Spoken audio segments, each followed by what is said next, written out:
WhatsApp anunciou hoje que está investigando as empresas denunciadas ontem pelo jornal Folha de São Paulo. Elas são suspeitas de integrar um esquema que visava a caluniar o candidato do PT à presidência, Fernando Haddad. As contas dessas empresas foram bloqueadas pelo WhatsApp. O aplicativo de mensagens anunciou em nota que tem tomado providência similar desde o início do processo eleitoral. Na nota, o WhatsApp afirma que está investigando empresas que infringem os termos de uso da plataforma, assim como as que o jornal Folha de São Paulo denunciou ontem por fazerem parte de um esquema de envio de mensagens em massa contra o candidato do PT, Fernando Haddad. Na reportagem, o jornal afirmou que empresários pagavam até 12 milhões de reais por esse serviço. Afirmou ainda que esses empresários já se preparavam para uma grande operação para a reta final do segundo turno. A prática é ilegal, pois se trata de doação de campanha por empresas, vedada pela legislação eleitoral e não declarada. O WhatsApp afirma também que já bloqueou diversas contas de divulgação maciça que estavam ligadas a essas empresas. Além das citadas pela Folha, o WhatsApp diz que não comenta quantas empresas já foram notificadas, nem os seus nomes. Na nota, o WhatsApp diz ainda que já baniu centenas de milhares de contas durante o período eleitoral de forma proativa, ou seja, por iniciativa própria. A empresa afirma que isso foi possível porque dispõe de tecnologia de ponta, capaz de detectar contas com comportamento anormal, como, por exemplo, espalhar desinformação ou mensagens não solicitadas pelos usuários, o chamado spam. O jornal Folha de São Paulo citou as empresas Quick Mobile, Jacobs, Croc Services e SMS Market como sendo aquelas que estariam vendendo o impulsionamento em massa de mensagens contra o PT e seu candidato. E Luciano Hang, dono da Avan, como sendo um dos empresários que financiaram tal atividade. O jornal não exibiu documentos nem mencionou relatos de testemunhas. O empresário Luciano Hang negou que tenha comprado impulsionamentos e desafiou a Folha de São Paulo a mostrar algum contrato seu com empresas que usam o WhatsApp. Vamos agora ao que dizem os demais citados. A SMS Market de Bauru, no interior de São Paulo, publicou uma mensagem no Facebook afirmando que as regras da empresa não permitem nenhum tipo de divulgação do setor privado para promoção ou incentivo de votação em qualquer candidato e que, portanto, todas as informações relacionadas à empresa não passam de mentiras infundadas. A Quick Mobile de Belo Horizonte, em Minas Gerais, disse em nota que encaminhou a notificação do WhatsApp para o departamento jurídico e que tomará as medidas necessárias partindo do fato de nunca ter feito nenhum tipo de divulgação para o deputado Jair Bolsonaro, nem para o partido dele ou para qualquer empresário, e que não realiza divulgação de nenhum tipo de conteúdo difamatório ou ilícito. Nossas equipes em Uberlândia, no Triângulo Mineiro, estiveram nos 2 endereços divulgados pela empresa Croc Service na internet. O primeiro é uma residência e ninguém conhece a empresa. No segundo, funciona uma consultoria empresarial. A empresa Iacaus, com sede na cidade de São Paulo, não quis comentar nem recebeu a nossa equipe, mas publicou uma nota dizendo que foram citados erroneamente como participantes de um suposto esquema de favorecimento ao candidato à presidência Jair Bolsonaro e que não tem qualquer envolvimento com os fatos citados. Com base na reportagem da Folha, o PT entrou ontem com uma ação de investigação no Tribunal Superior Eleitoral e pediu que o tribunal declare o candidato Jair Bolsonaro inelegível por 8 anos.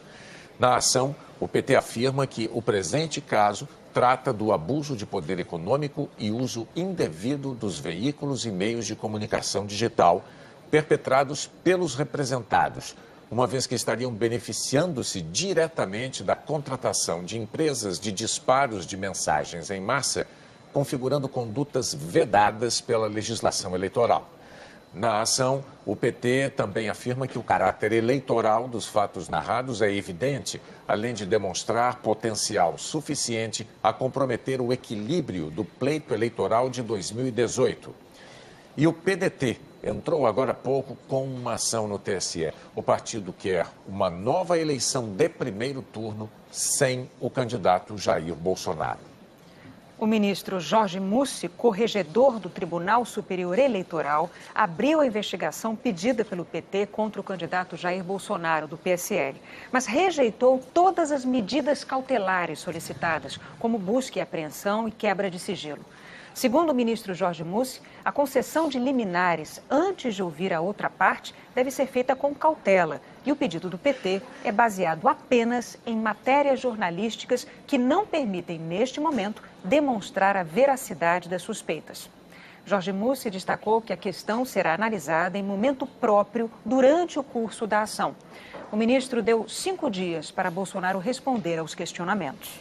A Procuradora-Geral da República, Raquel Dodge, pediu hoje à Polícia Federal que abra inquérito para apurar se empresas têm disseminado de forma estruturada mensagens em redes sociais, mas sobre os 2 candidatos, e não somente contra Eduardo ou Fernando Haddad, perdão. O pedido foi entregue ao ministro da Segurança Pública, Raul Jungmann.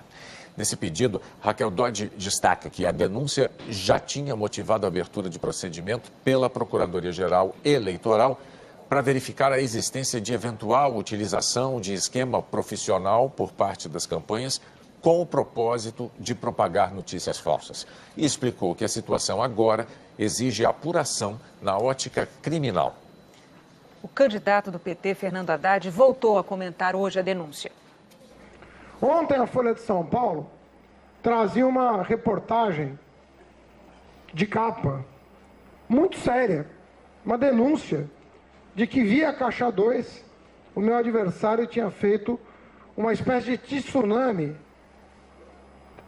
no WhatsApp, cibernético, portanto, uma espécie de tsunami cibernético com uma quantidade enorme de calúnias contra mim. Quem sofreu o que eu sofri nos 4 dias que antecederam o primeiro turno, e só eu sou capaz de saber, porque a minha família foi atingida, a minha filha foi atingida, a minha honra foi atingida, tem que demonstrar um mínimo de indignação, com uma prática que nós, pela construção do Fundo Público de Financiamento, imaginávamos que pudesse ser superada, que é a utilização de dinheiro ilegal, dessa vez para caluniar o adversário.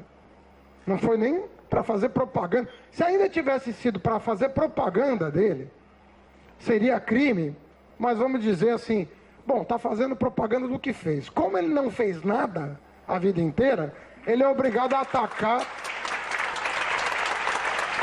Ele é obrigado a atacar com calúnias, porque ele não vai botar o meu currículo no WhatsApp, o que eu fiz como ministro, o que eu fiz como prefeito, o que eu fiz na vida pública. O candidato do PSL, Jair Bolsonaro, reagiu desmentindo a reportagem da Folha de São Paulo. A manchete da matéria é uma coisa, o corpo da matéria é até outro, né? O corpo não é nada comprometedor. Eles têm que apontar que empresa é essa, qual a minha relação com essa empresa. Eu não tenho relação nenhuma com empresários nesse sentido. E outra coisa, eles falam em fake news. Nós estamos derrotando o PT com verdades. Nós não precisamos mentir sobre o senhor Haddad. Agora, fake news espalha ele, como ele tem dito, que eu quero acabar com o 13º, que eu quero acabar com o Bolsa Família, que eu votei contra um projeto de lei que falava dos deficientes no Brasil. Ele tem dito barbaridade a meu respeito, inclusive botado no seu programa eleitoral e nas inserções. E nós não temos feito isso. Eles estão desesperados.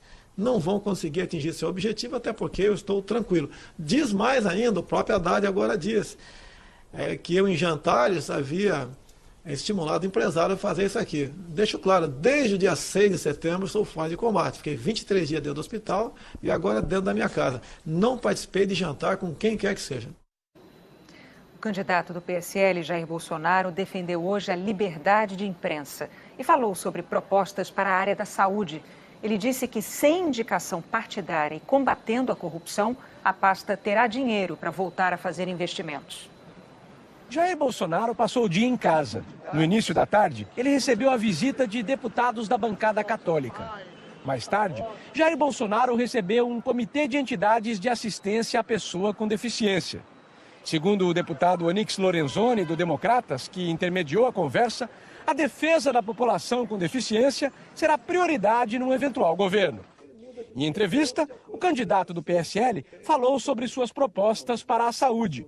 Voltou a defender que não haja interferência dos partidos na nomeação de ministros. Disse que, sem corrupção, a pasta terá dinheiro para investimentos. As indicações políticas levam à ineficiência do Estado e à corrupção. Então, eles têm que ter alguém, um médico de preferência, que seja um bom gestor, que seja patriota, que tenha autoridade e iniciativa para mexer nessa máquina. E nós acreditamos que se você conter os ralos da corrupção, é a única forma que você tem de sobrar recursos para você atender esta área, né, tão necessitada que é a questão da saúde. Ele receberia o Ministério que chama de porteira fechada. Ele vai nomear os superintendentes. Ele vai correr atrás dos diretores de hospitais federais. É ele que vai fazer a administração. Ele vai ter a sua rede de comandados, onde ele possa saber que as ordens dadas serão cumpridas na ponta da linha. Ainda na área da saúde, Jair Bolsonaro disse que, se eleito, pretende criar uma carreira de Estado para médicos e, assim, incentivar brasileiros a trabalhar no interior do país.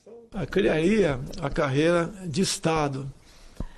Você pode ver. E, obviamente, a criação da carreira, o médico teria estabilidade quando estivesse naquele município. Não podemos deixar aqui cubanos, onde você não faz qualquer teste para saber minimamente se ele entende algo de medicina, ficar atendendo os mais pobres. Nós entendemos que isso estaria enganando os mais pobres. Ao longo do dia, Jair Bolsonaro defendeu a liberdade de expressão. De manhã, disse nas redes sociais que sempre teve compromisso com a liberdade de imprensa. À tarde, reafirmou o compromisso com esse princípio constitucional. Nós devemos deixar livre isso aí.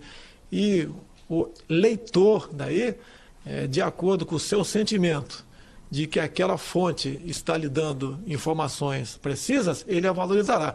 E aquelas que praticam fake news, que existe também no Brasil, no meu entender, seria esquecida, e sendo esquecida, por si só, ela seria controlada pela população e não por parte do governo.